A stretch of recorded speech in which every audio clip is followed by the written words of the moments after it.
I understand. If you insist so strongly, I'll follow your advice. I initially agreed with my father's plan. He knew I had struggled with a gold digger in the past and was worried I might suffer the same pain again. Following my father's advice, I decided to tell my husband the truth in a year. In the meantime, I chose to work as a mere clerical worker. With this background, I rose and Kevin submitted our marriage registration. A year has passed since we got married. I still haven't revealed the truth to him. The reason is clear. He's no longer the warm person he used to be. His attitude became cold immediately after our marriage. When he comes home from work, he immediately gets upset and complains about the dinner I prepare. Cheese omelet for dinner tonight? Such a childish dish. Can't you think of something else? But Kevin, you used to love cheese omelets, right? I've been making them for a long time. Don't argue. Your cooking always lacks variety. In addition to the main dish and soup, prepare at least 5 side dishes. 5 dishes? That's too many. I work too, and that's difficult. Huh? Do as I say. You married me, you should obey. I'm sorry. His warm attitude from the early days disappeared, and his smile became as cold as ice. At that time, I thought he was just in a bad mood, but his behavior gradually worsened. 6 months into our marriage, he had completely taken over our home. From specific meal requests to how to fold laundry and clean, he continuously complained about all household chores. If I even slightly objected, he would yell at me furiously. I was able to bear just being scolded, but sometimes he would even throw the meals I made into the trash. 1 year into our marriage, his controlling behavior remained unchanged and had, in fact, worsened. The other day, I got home late from work because of overtime, and it was past 7 p.m. When I arrived home and said, "I'm home," he immediately raised his voice. "You're late. What time do you think it is?" "I'm sorry. Work dragged on. I'll prepare dinner right away." Work dragged on? As if you have that much work to do. It's true. I'm also handling accounting tasks, so there's a lot to process. Don't argue. It's unthinkable for a woman to come home later than her husband. If you're late again, I'll make you quit your job. Wait, that's... Out of fear of him, I couldn't say anything back. Looking back, I should have distanced myself from him earlier. However, I had gone against my worried parents and married him, so I couldn't reveal the truth. With a single-minded desire not to upset my parents, I endured silently. That day, during a break at work, my father called me into the reception room. Since I also assist my father with his work, I often visit the reception room. As I entered the room, my father was already there. "Is something wrong?" To my question, my father replied cheerily, "It's been a year since you married Kevin. As promised, I think it's time you told him the truth." Ah, I remember that promise. "What's wrong? Aren't you happy? Didn't you say he's not after the money?" "That's true, but it's just that now." With a wry smile, my father lightly patted my shoulder and advised me, "Are you having trouble with Kevin? Well, you're both still young, and it's early in your marriage, so these things happen. It's not a fight. Don't worry. Your mother and I used to argue a lot too. But as you can see, we're happily living together now. You'll be fine too, Rose." "Yes, maybe you're right, Dad." "Huh? Is there something else bothering you?" "No, it's okay. I just might want to talk about it after some time has passed." Ha ha ha. Don't be so down. marital disputes are common. My father seemed to think that the troubles between us were just minor spats.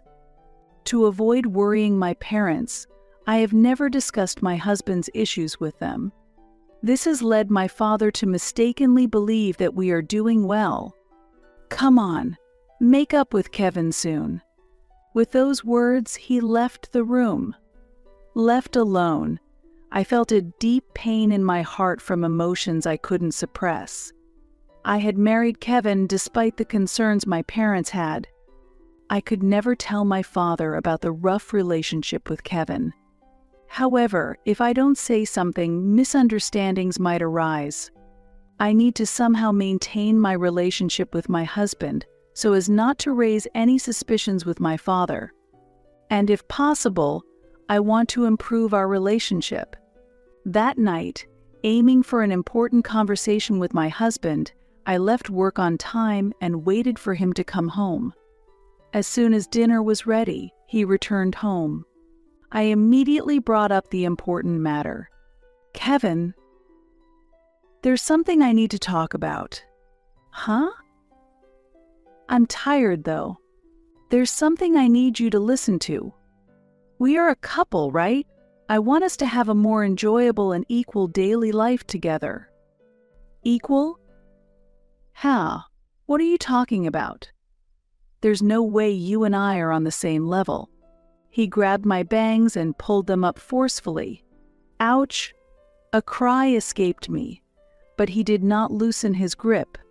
Watching me struggle, he continued his words slowly, as if taunting me. Listen, I did you a favor by marrying you. You should be grateful that I married someone as unsophisticated and clumsy as you. Did me a favor? Kevin, you said you loved me, didn't you? You actually believe that. I pretended to love you because you're docile and easy to use like a housekeeper. That's not true. All you need to do is quietly do as I say, housekeeper. With those words, he pulled my hair and drew me towards himself. From that day on, I decided not to expect anything. It seemed unlikely that I could have an equal relationship with him. However, I couldn't worry my parents, and divorce wasn't an option. Gradually, I lost my appetite, and I began to live my days as merely a housemate with my husband. One morning, I woke up feeling extremely lethargic. My head hurts, and I'm feeling chilly. When I took my temperature, it shockingly read 105 degrees. Enduring the pain in my joints, I somehow managed to get up and spoke to my husband. Kevin, I'm sorry, but I don't think I can make breakfast this morning. What? Why not? I have a fever of 105 degrees. It's too painful to move. Can I just rest today? He sighed loudly and then shouted angrily. Unacceptable to skip work just because of a fever. Get to work now. You're useless. Please forgive me. I really feel terrible. Shut up. What an excuse. A housekeeper defying her master. Please, just let me rest today. Please. He clicked his tongue and harshly slammed the door as he left the room. At that moment, I noticed my hands were trembling and my body was freezing. I clearly understood how much I was being driven into a corner. If this continues, I will likely break down both mentally and physically. Both my mind and body will break down if I don't do something about it. I need to take action somehow, but I can't think of a specific way to do it. I tried to search for solutions, but the dizziness from the fever made it hard to concentrate, and my thoughts were scattered. Perhaps due to the prolonged state of tension, I fell back asleep without even realizing it. Hours later, I was startled awake by my husband's loud voice. Hey, how long are you going to sleep? You're so useless. Kevin. It was already dark outside. Although the fever had slightly subsided, my body still felt weak and my head ached. Yet he didn't hide his anger and took it out on me. "How many times do I have to tell you? Why are you still sleeping?" "Tell me what?" "I emailed you to prepare drinks and snacks because my boss is coming over."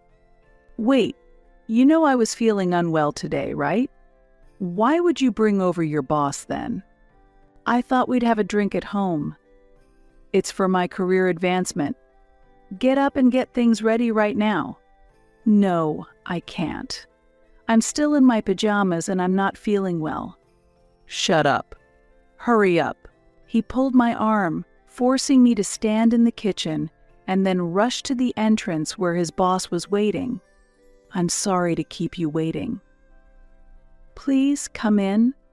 From the entrance, I could hear my husband's cheerful voice. "Are you sure it's okay?" "At this hour." "Isn't it a bother for your wife?" "She's not my wife, just a housekeeper." "A housekeeper?"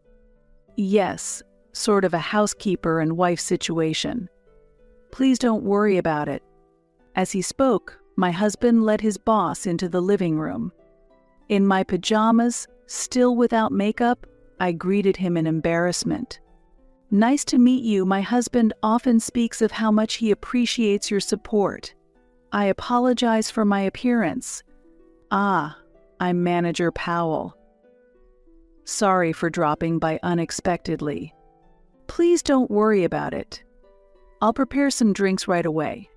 As I headed back to the kitchen, harsh words from my husband followed. "Come on, start cooking already. You're really useless." "I'm sorry, please wait a moment." "If you have time to talk, you should be moving your hands.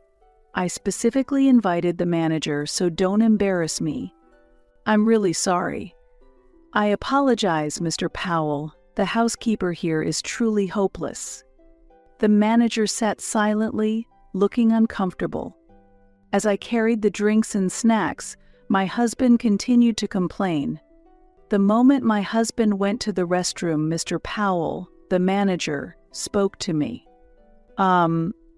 Unable to ignore him, I hesitantly responded to his question.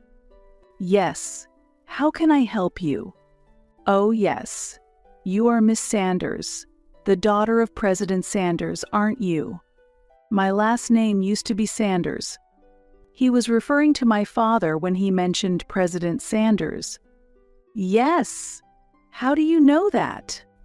"I once visited your father's company for business purposes and met you there.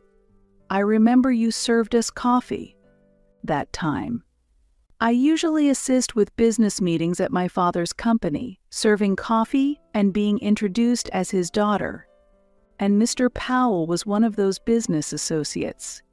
I knew that my husband's company was a partner company of my father's business, but I had not yet told my father that my husband worked at the company where Mr. Powell was employed. While glancing towards the restroom, Mr. Powell continued in a whisper. Is your husband always like that?" "Yes, unfortunately." "I can't believe it. That you're being treated this way. Why don't you tell your father?" "It's just that." "Please don't ignore this issue. Let me do something about it." After saying that, Mr. Powell looked at me intently, then quickly gathered his belongings and left the scene. At that moment, I felt as if a long-standing burden had been lifted. It was as if someone had appeared who was on my side, giving me a sense of relief. Meanwhile, when my husband returned from the bathroom, he couldn't hide his surprise that Mr. Powell had left. "Why didn't you stop him, you useless airhead?" Despite his shouting, the encouragement from Mr. Powell gave me the strength to endure. A few days later, I was summoned by my father and went to the company's reception room. When I entered the room, there was Mr. Powell and my pale-faced husband. "Wait, why is Kevin here? And Mr. Powell too?"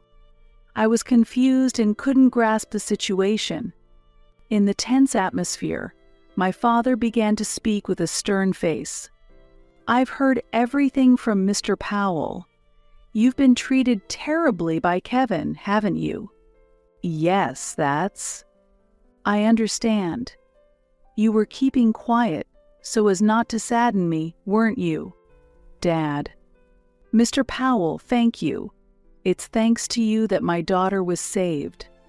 As Mr. Powell smiled in response to my father's gratitude, my father turned a stern gaze to my ashen-faced husband. "Kevin, I had no idea you were such a person. I shouldn't have allowed my daughter to marry you." "Wait, please." My husband tried to counter in a frightened voice. "I had no idea your father was our business partner, and that you were the president's daughter." "Shut up. Are you saying you would have treated Rose better if you had known? You are truly the worst." "No, that's not it. There are circumstances." "There are no circumstances. I plan to discuss your actions with the president of your company. I've known him for a long time. Please forgive me." My husband knelt down, tears streaming down his face. Then, with a desperate expression, he began to plead for my help. "Rose, could you please talk to your father? What should I tell him?" I exploded with the anger I had been suppressing. "Do you understand how much your domineering attitude has tormented me? I've endured and tried to improve our relationship, but you've ruined everything. You treat me like a housekeeper, hurling terrible words. Can you comprehend the humiliation I've felt?" "Wait, Rose. Please forgive me. Be quiet. Never mention my name so casually again. No matter how much you apologize, I can never forgive your past actions. Whatever difficulties you face in the future will not affect me at all. It's entirely your own doing. Understanding this, never show your face to me again. Please don't appear in front of me ever again," I declared firmly. In that moment of exploding anger, my husband crumbled, weeping and engulfed in deep sorrow. Mr. Powell firmly grasped my husband's arm, apologized, and quietly left the reception room. This was the catalyst for our decision to divorce. After my father explained the whole situation in detail to Kevin's employer, Kevin lost his job. Kevin had a history of poor attitude at work, and this behavior directly contributed to his dismissal. The firing was entirely justified, so he received no severance pay. After the divorce, he moved back to his parents' home, but having been fully informed of all circumstances, he was ostracized by his family. Currently, he is working long hours in a factory with live-in accommodations, leading a very harsh life. Because he also has to pay alimony to me, his financial situation is even more strained. As for me, I have moved back to my parents' home after the divorce. There I am putting all my efforts into settling my mind and rebuilding my life. While focusing on work, I have significantly recovered mentally. I keep in regular contact with Mr. Powell, and we maintain a supportive and good relationship. I haven't thought specifically about remarriage yet, but in the future, I hope to build a new family with a partner as understanding as Mr. Powell. When that time comes, I will be ready to create a positive chapter life.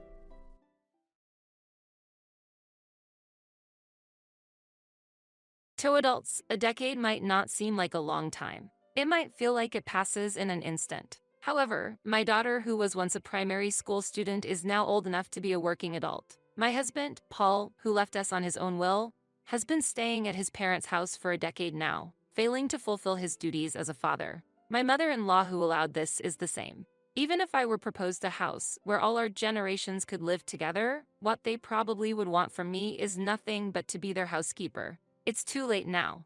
Even if they start acting friendly upon sensing money. I have spent a decade raising my child alone. Unlike you, I haven't wasted my time. My name is Judy, 53 years old, a full-time housewife with a part-time job. My only daughter, Hannah, who commutes to university from home, recently received a job offer and will start working next year. I am worried about her as she is still oblivious about the world, but I am happy that she has grown up well. Raising a child felt like it went by in a flash, but I still have her student loan to repay. For over 20 years, I have prioritized my daughter, but I wonder what my life will be like from now on. It might be nice to travel, enjoy hobbies, or join the gym I've always wanted to go to.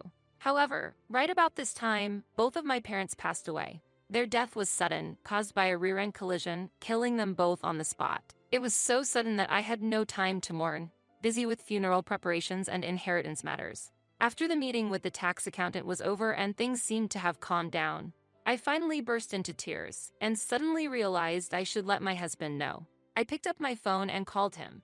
There was no response. Of course, he wouldn't answer. I knew that.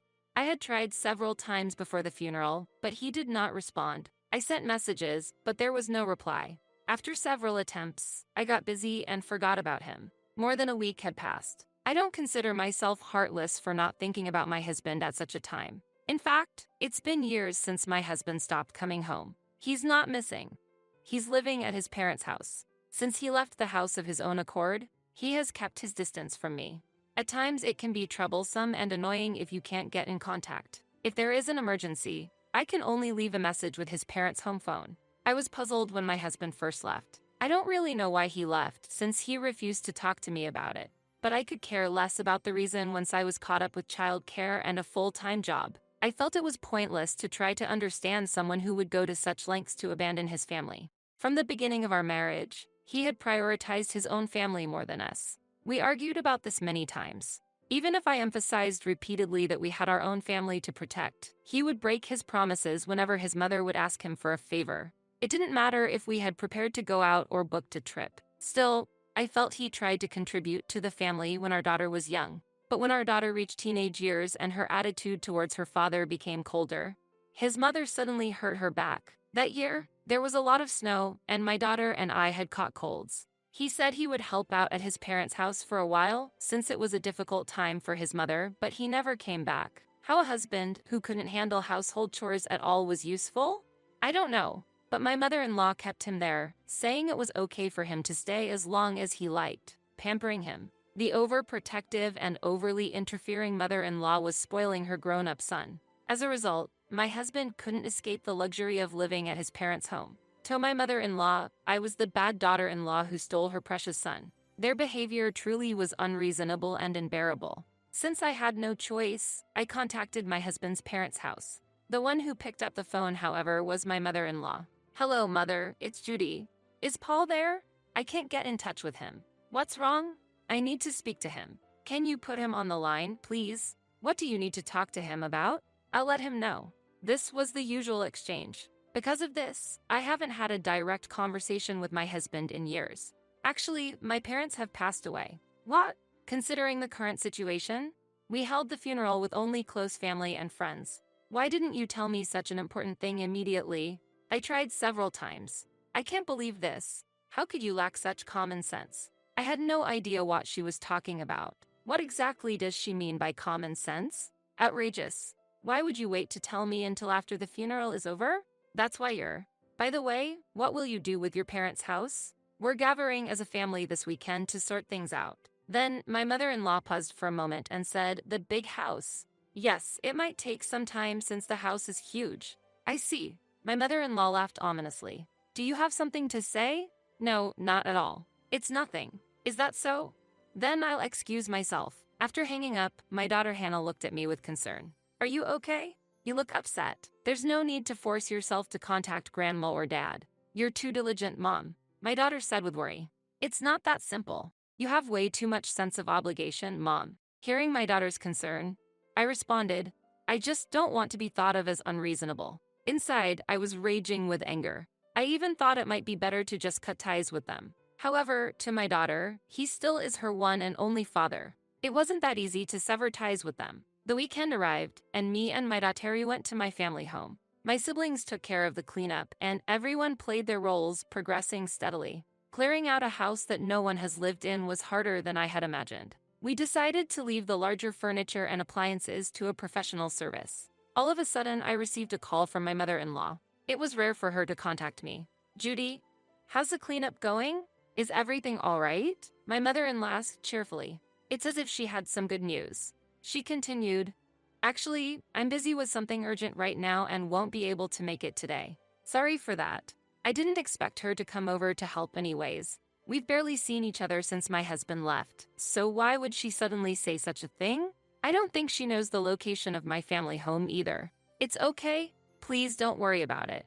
Don't be shy. We're family, so it's natural to help each other out. Is this some strange twist of fate? Normally self-centered, my mother-in-law seemed to show some sort of understanding for the situation. I decided to genuinely accept her feelings. By the way, when you said you're tidying up the house, you mean sorting through belongings, right? Yes, there are so many things, and it's quite a hassle, right? It must be difficult to be surrounded by so many things. Yes, especially with dresses and artworks. It's really challenging when there are items that we don't know what to do with them. I see.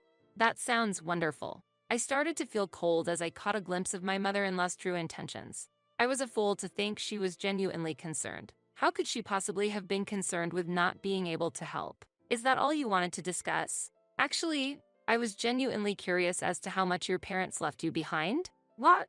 Well, it's my turn next, after all. I just wanted to know, merely for reference. That varies from one family to another. Well, yes, but it wouldn't hurt to tell me a little, would it? I couldn't contain my irritation. During the 10 years we haven't met, did my mother-in-law grow old and become more audacious and greedy? My parents had instructed in their will that the inheritance be divided equally among us siblings. Needless to say, my mother-in-law has no right to interfere. Let's make this clear. The inheritance will be divided into 3, so it has nothing to do with you, mother. What?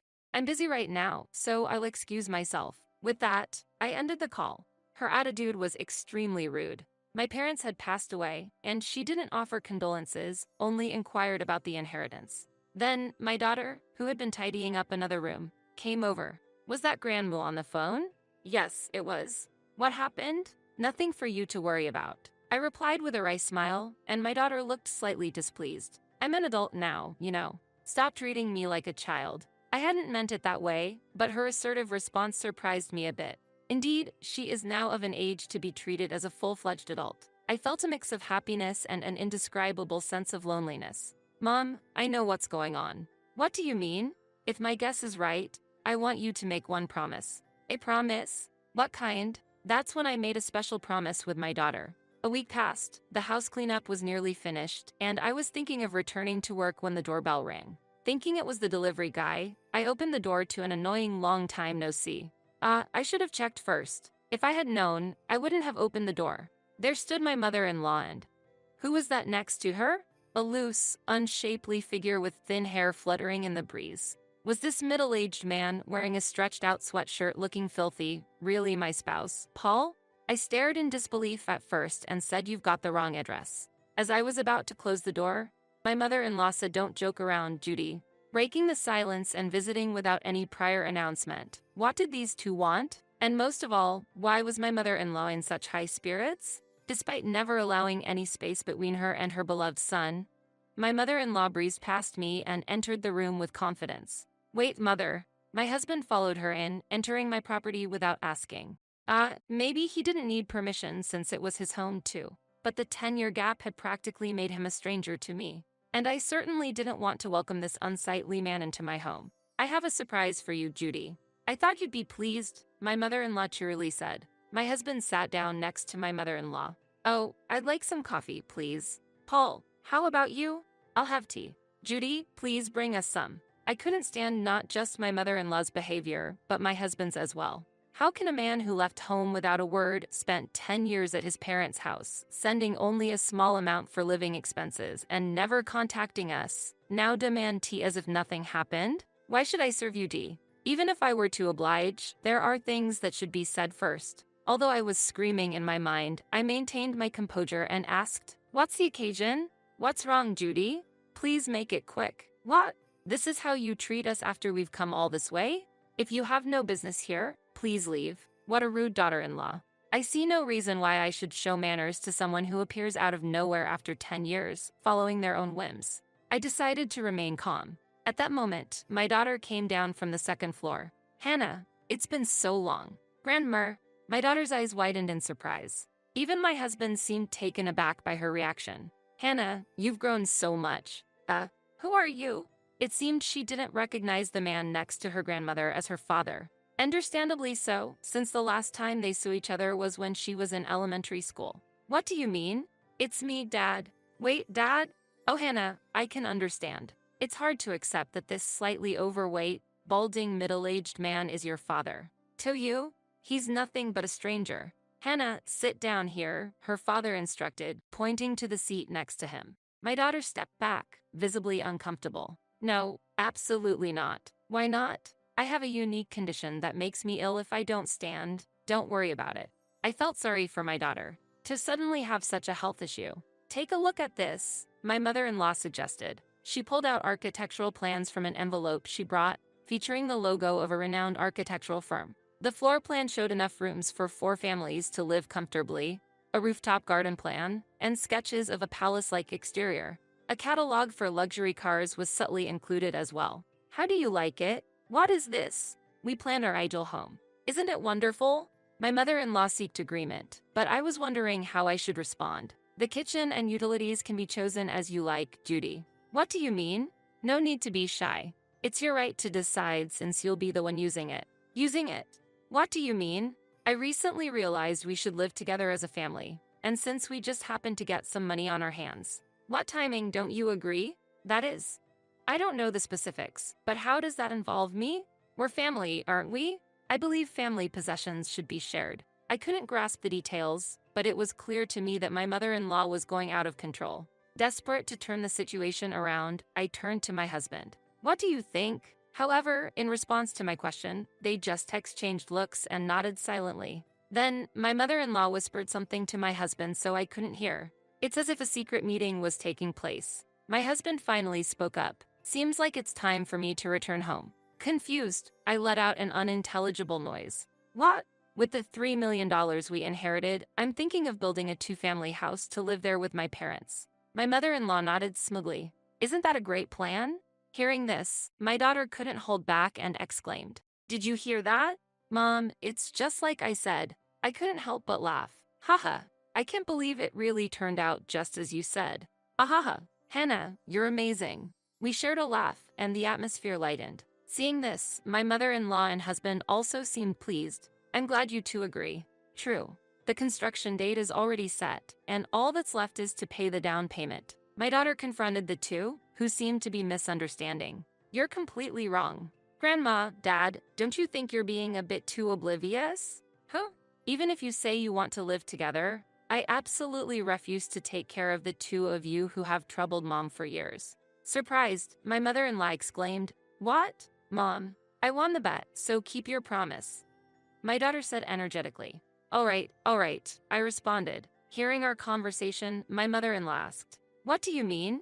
What promise?" Grandma, it seems like you can't tell the difference between what belongs to others and what belongs to you. So we bet on whether or not Grandma was after the inheritance. Ha, what does that mean? If you could tell the difference, you would long have told Dad to go back. You would have told him to go back to his own home. But you yourself said that families should be together. I wonder whether you know what place was the right place to live, yours or ours? It was my husband that raised his voice next. Truth is, I left this house because of you two. My daughter and I looked at each other. We couldn't understand what he was saying. I would have forgiven you immediately if you had just apologized. I was waiting for just one word from you both. Wait, you lost me. What do you mean? You told me to leave, Judy. I simply couldn't recall. There's no way. I have no memory of telling my husband to leave. Have you really forgotten? That cold, snowy night, when I came home tired from work, you told me to leave the house. That night when it was snowing? Trying to remember, a faint memory came back. That day, despite Hannah and me being bedridden with a cold, you came home without buying anything and asked, "What's for dinner?" So I just asked you to dine out, to hold on to such a trivial thing for years. It felt like all the strength drained out of me. How stupid. Was that really what happened? Yes, that's why I'm confused. Even so, why did you leave it like that? It's your fault. I tried to contact you many times. You and your mother as well. My mother-in-law smirked with a hint of guilt for not relaying the messages. Apologize and I'll forgive everything. Wait, I should apologize. Let's forget about the past and start anew. Let's reconcile as a family. Hearing this, my daughter couldn't contain her laughter. Dad, didn't you know? Know what? Mom has been preparing for divorce for 5 years. What? The promise with my daughter was to get divorced. If my mother-in-law was acting out of greed for the inheritance, it was a sign of endless troubles ahead, prompting me to make my own decision, including her wish for me to carve out my own future. Having her support, I truly felt relieved. It was like shedding a heavy burden off my shoulders that I've been carrying for years. Don't joke around. Do you think you can just submit a divorce application unilaterally? Calmly, I retorted to my husband's anger. Long-term no contact and separation are sufficient grounds for divorce. What does that mean? Didn't you know? I thought I was fulfilling my duties as a father by sending money. In reality, the amount was way too insignificant. Do you think children can be raised on money alone? How can you say you've fulfilled your role as a father after neglecting your family for 10 years? A mother is supposed to take care of the kids. There was no point in talking to such a person. No need to try and understand each other. Yes, I raised her by myself. And indeed, we didn't need you. Work, school events, pickups, preparing lunchboxes. Looking back, it was indeed challenging. Even when I was sick, the husband I should have been able to rely on was absent. Your presence was and will be unnecessary. What? Let's send this. I'll submit the divorce papers. Wait, are you serious? What are you planning to do from now on? Judy, please help. What should me and Paul do when we get older? My mother-in-law pleaded, trembling with fear. You're essentially saying Hannah and I should be your helpers or caregiving staff. No, that's not what I don't know what to tell you. Unless I have something I'm indebted to you. What about the $3 million inheritance? Let's use it more effectively. Where did these $3 million come from? If divided among siblings, it implies there was a $9 million inheritance. There couldn't possibly be such a large sum. Indeed, my family home looked impressive, but it was old and of no special value. And most of the wealth was spent by my financially careless parents. $3 million, $3 million. Could it be a misunderstanding of dividing into 3? What? There wasn't such a large sum of inheritance in the first place. What? Even if there were, I would never build a house for us to live together. I declare this firmly in front of my bewildered mother-in-law and tearful husband. Judy, are you really going to leave me behind? Despite the middle-aged man's tears pleading for forgiveness, my decision remained unchanged. Continue living at your beloved parents' home as you wish. Goodbye. 3 months had passed since then. The ceaseless demands for reconciliation from my ex-spouse were borderline stalking. The lengthy messages containing grievances sent over 20 times a day obviously went unread. If he persisted in his intrusive behavior, I hinted I would be taking legal action. I saved the threatening emails as evidence for potential future use, and upon learning this, he backed down. The divorce papers were finally filled out and processed without issue.